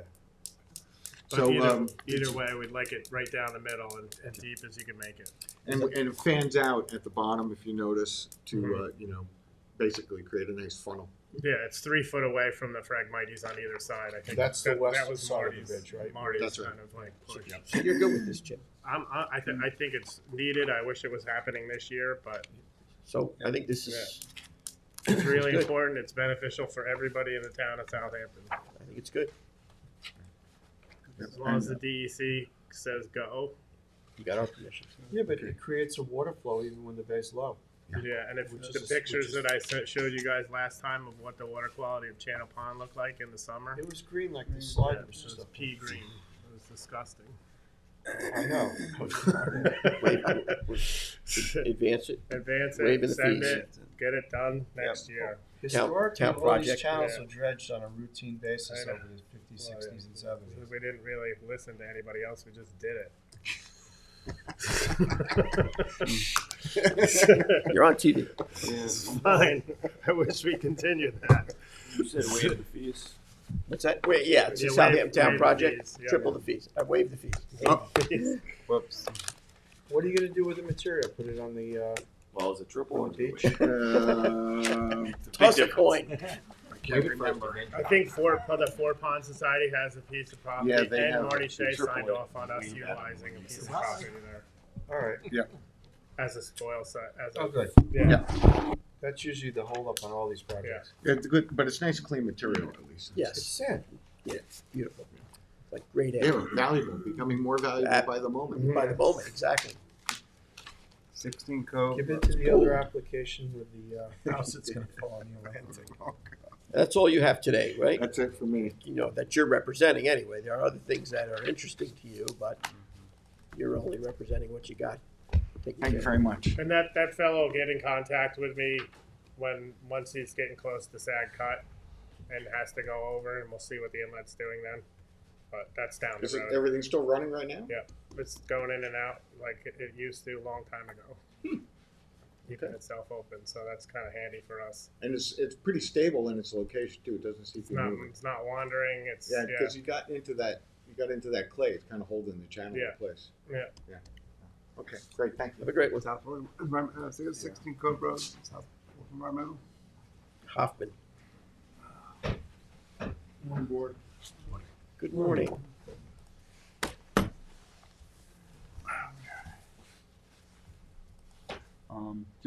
ahead, or? Yeah, go ahead. Okay. So I was here maybe about a month ago or 2 months ago to renew a dock permit, GP 00071, to remove the existing dock and to construct a fixed elevated catwalk 40 by 30.2 feet and a platform at the seaward terminus measuring 6 by 20.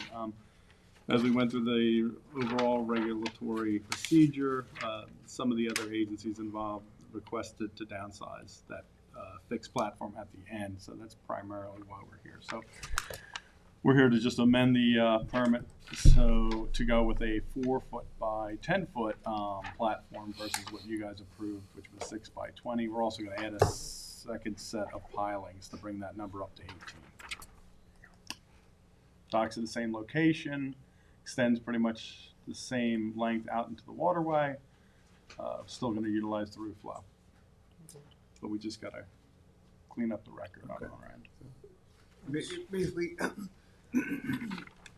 amending the application to this change. Shrinking it Give me down. an overhead of Yeah. area. 4 foot by 10 foot. Yeah. It's in that little, it's on the east end of There you go. Southampton Shores Cove. All right. It's not much different than the footprint of the old dock that's in there. No. Okay. It ends right here, right at the edge. Yeah. Doesn't go past that. Yeah, Yeah. like a hitch past it, according to this one. Yeah, no, I'm fine with it. Okay. All right. Appreciate it. We do need stamp plans. Yeah, no, I know. I'll get to that. Okay. Have a good morning. Thank you. You too. Interscience Research. Mr. Walker, Stephen T. Collier at 5 Edgemere. Good morning, sir. How's it going? Morning, Jim. Mr. Walker. Go ahead, Tim. Okay, Stephen and Andrea Collier, 5 Edgemere Drive, North Sea. This is a project that was permitted by the trustees prior, and consultants got the permits. The permit included 10 feet of beach grass. Property owner was purchased the property and replaced the beach grass with gravel. So they've been cited and have to go to court. And I have to ask the board whether the gravel that they installed can be permitted. It has a liner underneath of it so that there's not going to be weeds that grow up through the gravel. It's well installed. The permit was originally issued for Cape American beach grass. The cost and expense factor of these people installed the gravel, thinking that it was acceptable, and they paid good money for the gravel. It's installed nicely. The adjacent property right here is 3 Edgemere Road, and that permit was issued in 2013 and didn't include any requirement for Cape American beach grass. Other people on Woolly Pond have new permits, and some of them have sand, some of them have beach grass, and some of them have lawn down to the water. That's not good. So I need to know, is the board amenable to issuing a permit after the fact for gravel instead of Cape American beach grass? I don't love the idea, but Is that gravel? I mean, it's grass. That's the beach grass. Jim, when was the beach grass permit issued? What year? The permit was 2018. Okay. The property owner 7 years ago. and there's a more liner recently- under it. No, I understand. Yeah, I just wanted there's to, a liner. the Permeable violation liner happened or- after the planting. It's a permeable liner. Keep the weeds out. At Bullhead, we have regular filter fabric. And then we have 10 feet of stone. The stone was given to the club by one of the members, so it ends up being a real good solution behind the bulkhead. And it's actually worked, you can ask Joe, it's worked out better than we would have expected. Yes. I personally am against it for the simple fact that we're gonna start a precedent whereby people can come in and they're gonna take and do what they want to do and then come back and grovel. Because, plus this is residential, Bullhead is a private commercial, club, so.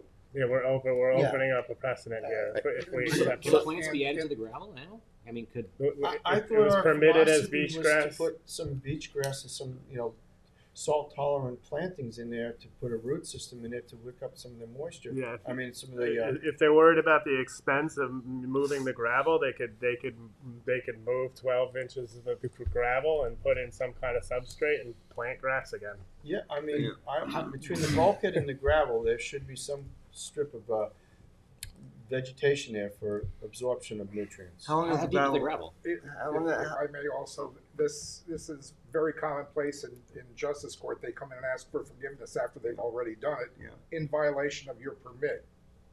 how long has the It becomes gravel a cost of doing business. We'll take the fine, but we'll get an okay from the board. So Jim, how long I has think you need to keep that in mind How long has as you weigh it. how long has the gravel been in place? I would say a year or two, Joe. They bought the property. I could tell you more precisely if I look through my pile of junk here. But This is a new owner, it's a new one. so a previous owner did the beach grass, and this new owner came along and did the Took gravel. the beach grass out. Okay. Put Didn't put like the the gravel grass in. and wanted to. Yeah, I'd have to say we need to maintain consistency with the prior issued permit. Otherwise, it's going to create. Before you decide, if the board's not inclined to allow gravel here, I think, in fairness to Steve Collier and his wife, that I'd like to go out and meet one or more of the trustees and look at the property. I just would caution the board on something like that. That does set a precedent. You gave a permit with conditions. I don't think, unless he can show a reason for the change that's beneficial to all concerned, the homeowner decided they didn't like the grass and they engaged in self-help. That has a cost as well. I understand, but I don't mind putting this matter on hold so that you I can meet agree. with the trustee there. And I think we should pull the minutes of these Yeah. meetings up for this, because I remember there being an issue down here. right, so I let's don't quite remember what it was. right. So and based off of that and what you're saying, let's put this on hold. Let's do the research over here, and then we'll set up a. But as far as the cost of moving the gravel, I mean, I'm fine with them only moving some of the gravel and putting a substrate on top and replanting as the permit was filed in the past. Environmental plantings may be a solution here. But in any case, I think it would be nice if one or more of the trustees could meet me out there at your convenience. James, Mr. Durier can tell us when. Right. So James, with neighbor, when was that permitted? The neighbor. 13. Which one? The neighbor, yeah. It was 2013. That was 13. I don't have that. Right. So Yeah, we need to pull up other permits right. of the neighboring properties. Ed wants the minutes. You want to meet with somebody? yeah, I think it goes on hold. Let's do research over here. We'll meet over there. And then We revisit. submitted some of that stuff, the permits and whatnot. Minutes, maybe James Durier can help me with that. Yeah. I'll do some research with the prior permits and the neighbors and things. Yeah. I believe the beach grass was originally proposed by end consultants at the time, so maybe there wasn't any conversation at all. However, to be fair, we're going to put it on hold, and I'd like to meet Joe out there. I'm going to go with your suggestion. That's fine. All right. Research. We'll talk. Thank you. Thank you. Nelson, Okay. update on Ag One?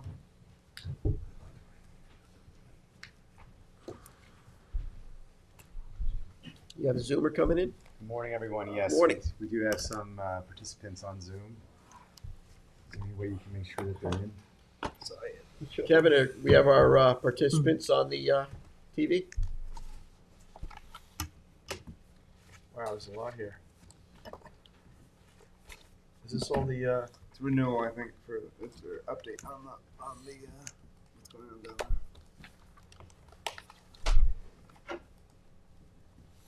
Oh, the harvester project we're talking about? Yeah. I'd love to hear the update on that. Figured you would. I know, I really would.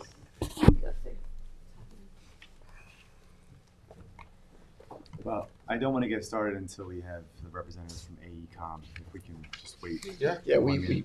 were I know- facilitating that, yeah. I was texting with them. They were on. They Okay. could hear you.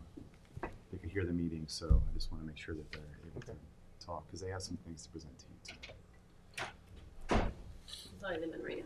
Thanks, Jess.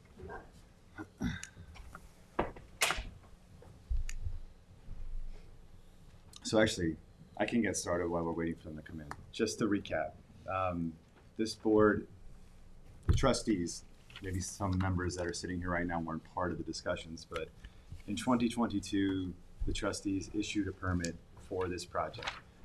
The methodology of the project may have changed very, very slightly in terms of some of the components. Oh, good. Dan is on. So with me today is Dan Levy from AECom. AECom is the representing company who is designing and implementing this project. So he will answer the technical aspects of the project once we get through just the background. So again, to go back to the background, the permit was issued by this board in 2022. We also started the process with the DEC around that time. It's been almost 3 years in the review process with the DEC for a multitude of reasons. We have finally made some really good progress and we feel like a permit is coming shortly. But since the trustees issued this permit in 2022, it has expired. So we're here today to ask you to consider a renewal of the permit with a modification based upon the slight changes to the methodology. And in my opinion, the methodology updates are probably to the benefit of the trustees. The concept that was in place before used a booming weir system that actually floated on top of the surface of the water to collect the algae and transport it to the algae harvesting units sitting on the Dozier property. Again, the concept remains the same. They're still collecting the algae from the water and pulling it to the upland areas on Dozier to treat it, where it will remain in tanks and then be taken to an offsite. The algae will be taken to an offsite location. Actually, it's now a North Sea recycling facility for processing with sediment to use as a natural The E fertilizer. DEC signed off on that already? So Dan can speak to the DEC components, and probably at this time, I will pass it over to him. James, do you have the plans that we emailed on Friday? Are you able to see that? Did you email them to me? I don't know if you're on that email exchange. Actually, Dan, do you have the? Oh, he has a PowerPoint. I'll let Dan walk you guys through the updates. That would probably be better. Dan, are you ready to Hi, take over? everybody. I just want to make sure, is my audio coming in and can you see the screen? Yeah, we hear you. We hear you, we can see you. And can you see the screen? Yes. Yeah. Okay, thank you. I appreciate this opportunity to give you an update. I'll just walk through a couple of slides quickly and then we can pause at any time for any questions. Here's the design layout of the harvesters. It'll be put on the Dozier property. As Brent mentioned, all piping is going to be not visible underground or in water. This is a schematic. This is the pipe. It'll be about 3,000 feet. It'll be placed on the bottom of the floor of the lake. They'll have weighted collars. And then up top here is the extraction. We'll have 3 pumps. These will be underwater, a submersible pump. So you will not see anything. So in the lake itself, it won't have any visibility. The slurry that we're going to take out, essentially the process removes the algae, and the algae has a lot of carbon in it, as well as nitrogen and phosphorus. And we're proposing, and we've been working with the town to irrigate that along the cover of the landfill. This is the spray zones that we've shown There's a leachate collection area, so if anything percolates through, it goes into a leachate swale. There's a liner underneath it.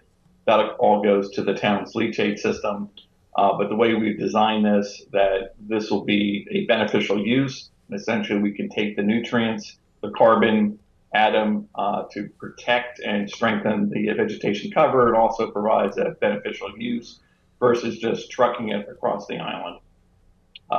And this kind of gives an idea of what the vegetation looks like there at the North Sea landfill.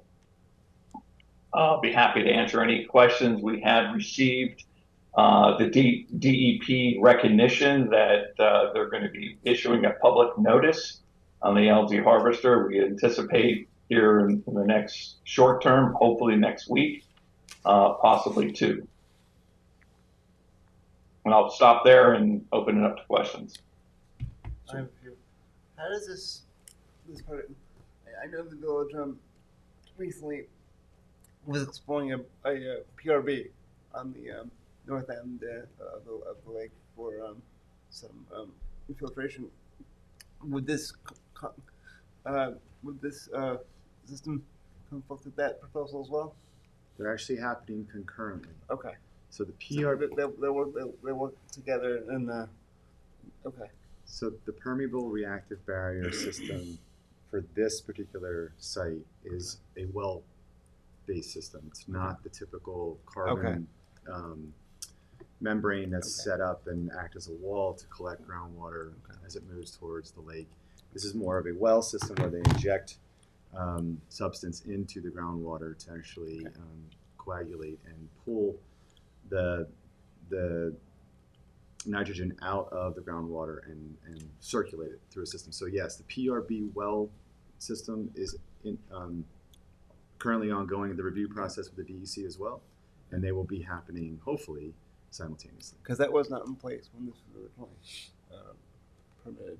Right, and the PRB system is completely outside of any of the trustees. No, I get that. No, it's all up, but it's still trying to solve some issues here. So another tool to create better water quality. Yeah. I'm dying for some technical stuff. Like, for example, what are you going to be injecting into these wells? It's probably the stuff, probably the trimarine. No, it's carbon-based? It's completely organic, Right. basically vegetable oil. As simple as I can put it. The technical matters are available if I can get them to you. Mm-hmm.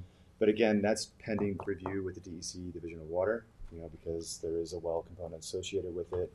It's undergoing a two-tiered review with the DEC, Article 24 freshwater, and Article, actually I think we got an NJ determination from the Article 24 regulations, but it's currently pending review to the Division of Water, looking at these specific details. But again, that project is completely separated from this because this project is actually dealing with the surface waters themselves, whereas the well is dealing with the groundwater, trying to, again, attack it from both ways.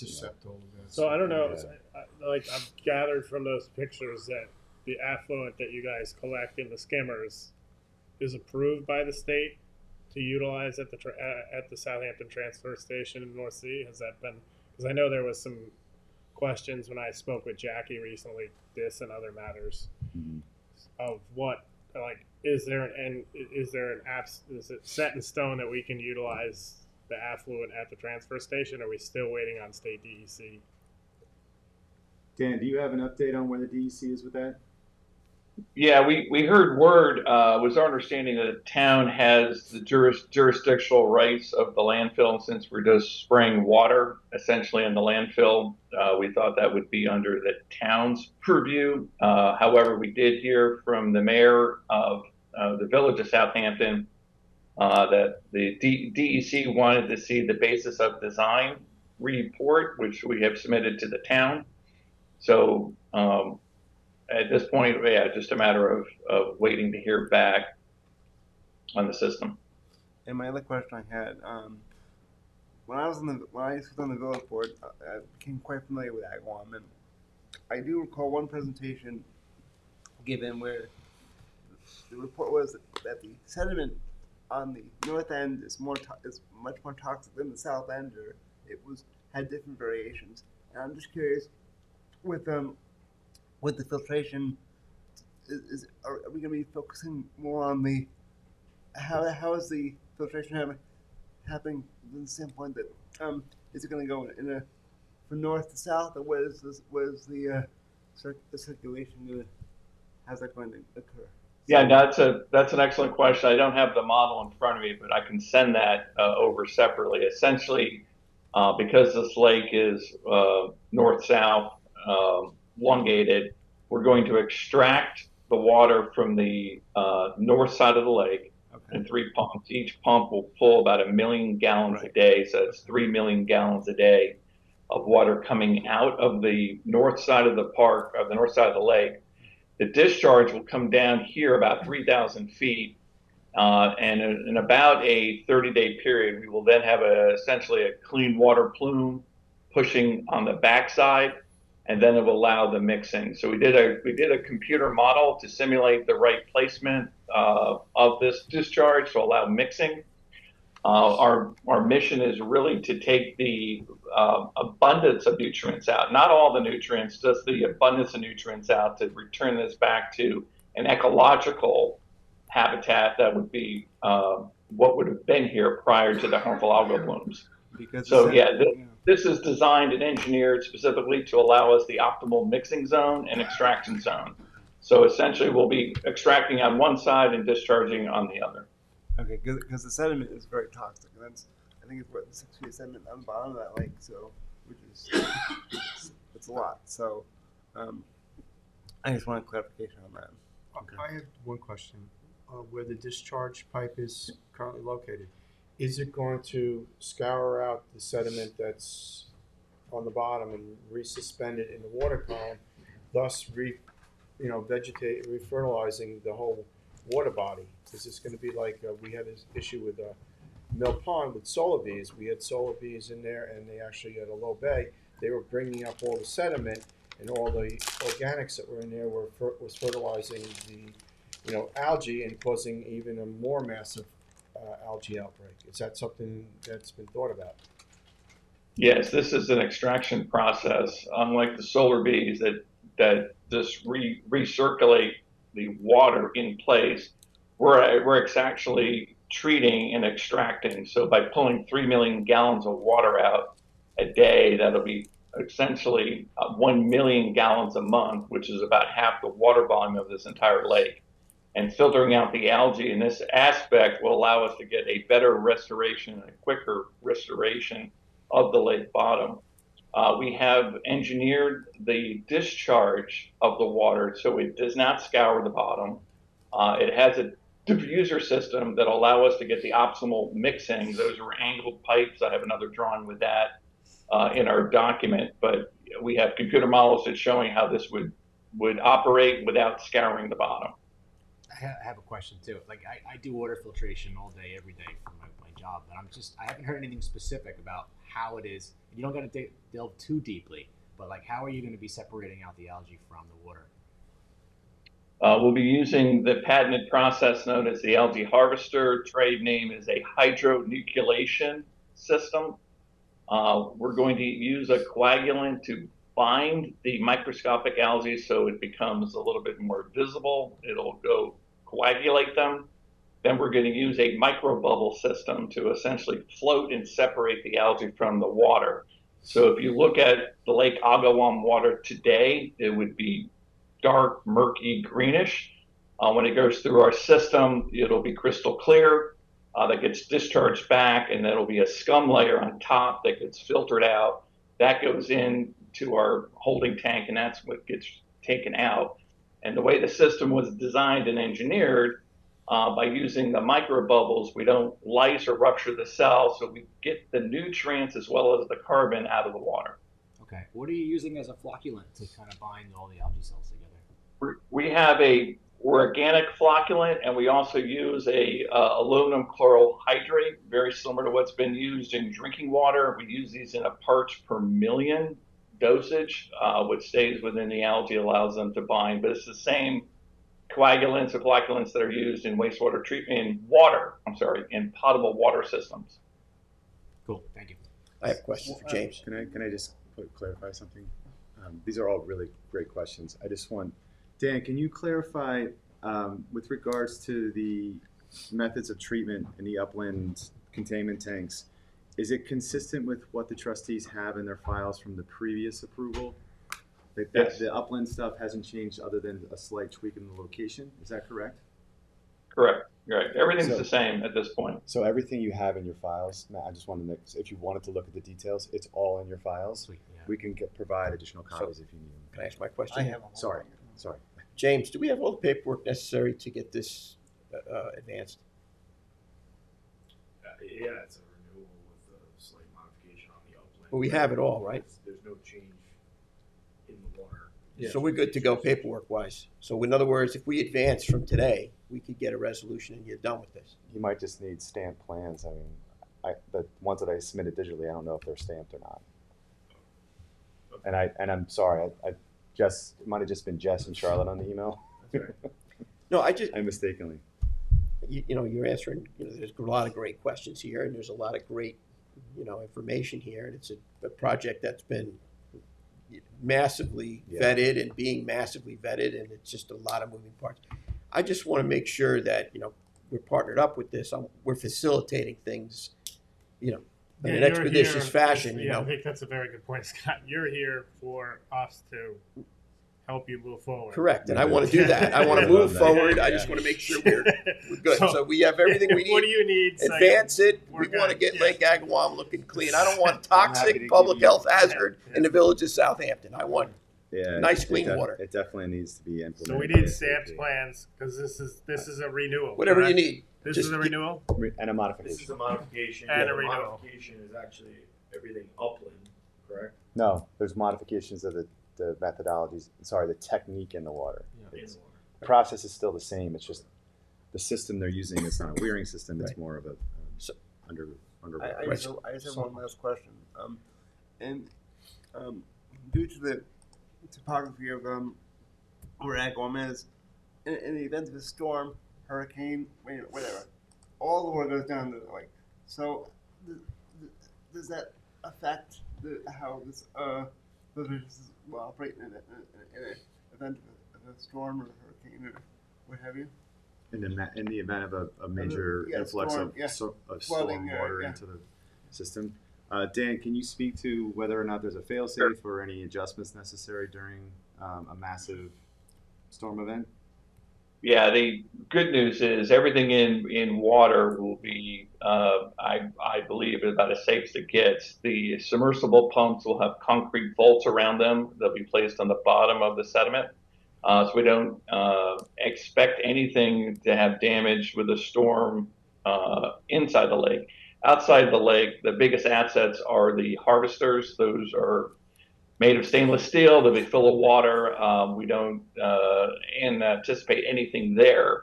Electric's going to be buried. Everything else is going to be underground.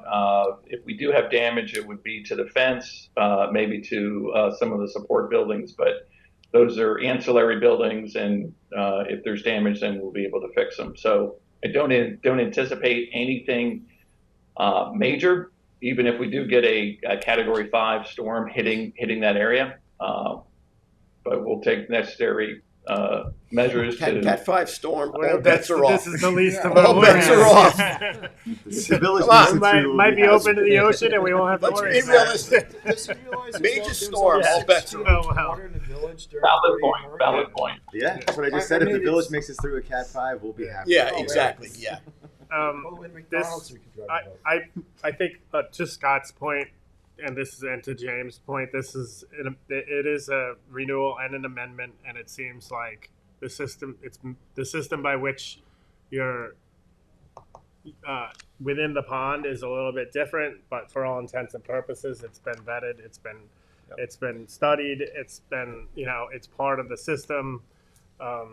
I'm fine with it. Yeah, I want to facilitate a successful let's move partnership for forward water and quality. just- So whatever we got to do to make that Yeah. happen, I think is what we got to do. I'm fine with the amendment, the renewal, and the changes that they made that is within the pond, within our jurisdiction. put it for a stamp plans review, that way The they stamp can, they can plans, review yeah. the file, whatever you need to get to So them, that get we're it not before the trying next to- meeting, and No. they can move Yeah. forward. Yep, we'll get you the Yeah, stamp plans. that's Thank you. fine. Thank you all. When's Okay. it gonna start? As soon as the DEC lets them go. Right. There's a lot of things moving parts here. We But want to be part of don't let us be the cog in the wheel. We that appreciate stops We want to things. be part of the solution. Yeah. We appreciate that. Okay. Thank you very much, guys. What else? We've got one more here, right? As he's patiently waiting back there. Have a great one. Come on down. Southampton, another Southampton, 4 Beaver Dam Road, West Hampton, L.K. McLean Associates. Last but not least, right? Oh, yeah.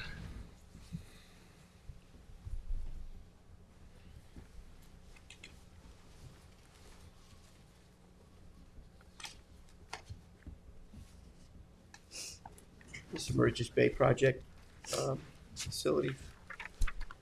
Yeah, it's Rainer Boathouse. Yep, Rainer Boathouse. Yeah, so I was here about a month ago as well. We discussed, and I think the main concern was with the floating dock and the piles. Everything else you guys had previously approved, and we were just here for the permit modification for that extra little section of dock and the floating dock. Right now, the piles are set to elevation 11, which is pretty high, but we base it off of like 2 feet higher than FEMA flood. So at the time, it was seen that the flood was 9. Technically, they should be set to 10 because the FEMA flood is 8. But we don't want the floating dock to essentially just lift up and off and then be floating around during the event that that does occur. I mean, I'm sure there would be bigger problems at hand if it does ever get that high, but that was the basis Less for design. crap floating around, the better. Yeah, exactly. And we do have the request. You guys requested that they were double strapped and capped, so we threw that on there with the notes, and it's also in the section. And just based on the soils and how much muck was there with the probings, we had to use 3 piles.